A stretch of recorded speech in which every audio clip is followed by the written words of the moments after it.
La Transat anglaise, c'est la Transat en solitaire des origines, celle qu'un certain Eric Tabarly a ancrée dans toutes les mémoires après ses 2 victoires de 64 et 76.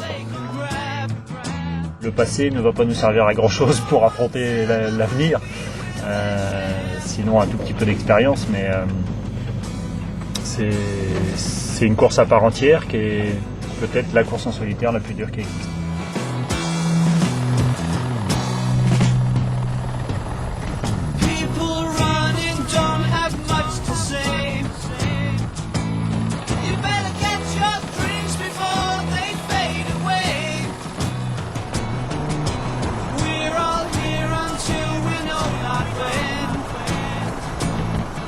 Partant de Plymouth, en Angleterre, pour arriver à Boston, aux États-Unis, le parcours de la Transat anglaise n'a rien d'une sinécure.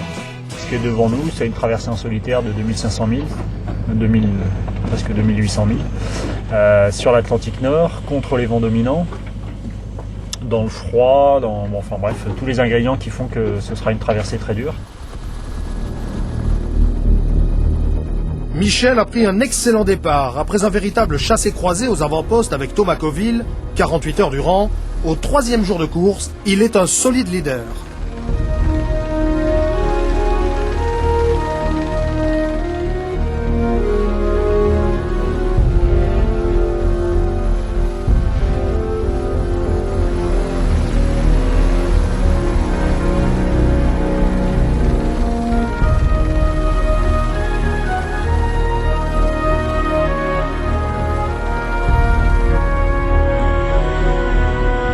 Quatre jours après le départ de Plymouth, Michel occupe toujours la tête de course et mène un train d'enfer.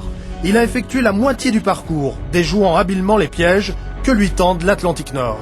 La mer est courte et un peu dans tous les sens, puisqu'il y a pas mal de variations de vent en force et en direction. Donc c'est un peu un champ de mine. Et c'est pas ce qui est le plus confortable de naviguer sur ces bateaux-là dans ces conditions-là, mais bon, on fait avec.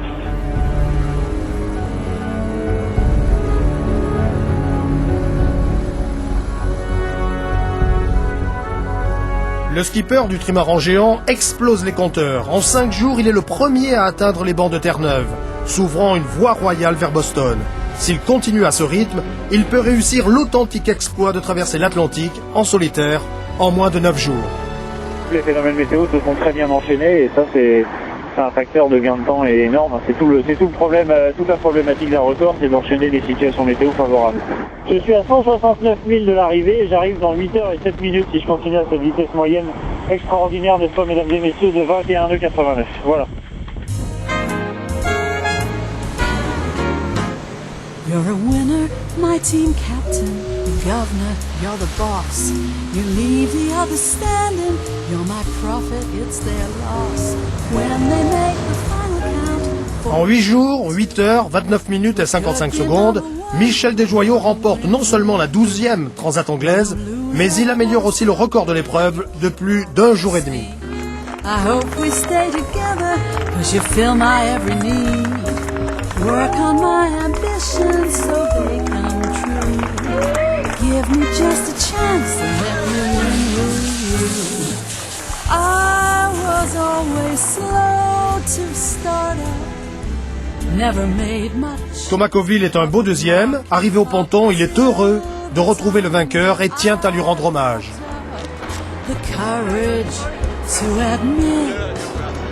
C'est ce que je recherche dans le sport, dans l'absolu, quoi. C'est le duel avec une référence. Qu'est-ce qu'il y a de plus beau finalement que de se mesurer à une référence telle que Michel et de pouvoir lutter et à la limite d'avoir la sensation que tu mérites ce duel. Ça, c'est une satisfaction terrible. Hein. Le mercredi 9 juin, au lendemain de l'arrivée de Michel, la une du journal L'Équipe tirait à près de 500 000 exemplaires et sans équivoque.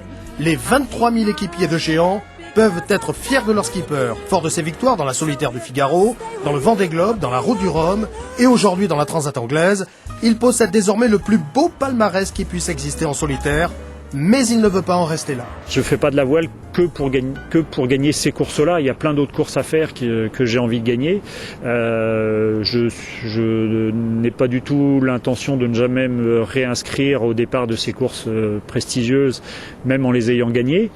Je crois qu'à chaque fois, il faut se demander si on a envie d'y aller, se demander si on a envie de se battre. faut aussi parfois accepter de se faire mal derrière. Et pour ça, la voile est très riche puisque on rebondit à chaque fois sur des conditions de course nouvelles, sur des concurrents nouveaux. Et tout ça, ça nous tire à continuer de donner le meilleur de nous-mêmes à chaque fois qu'on prend le départ d'une course.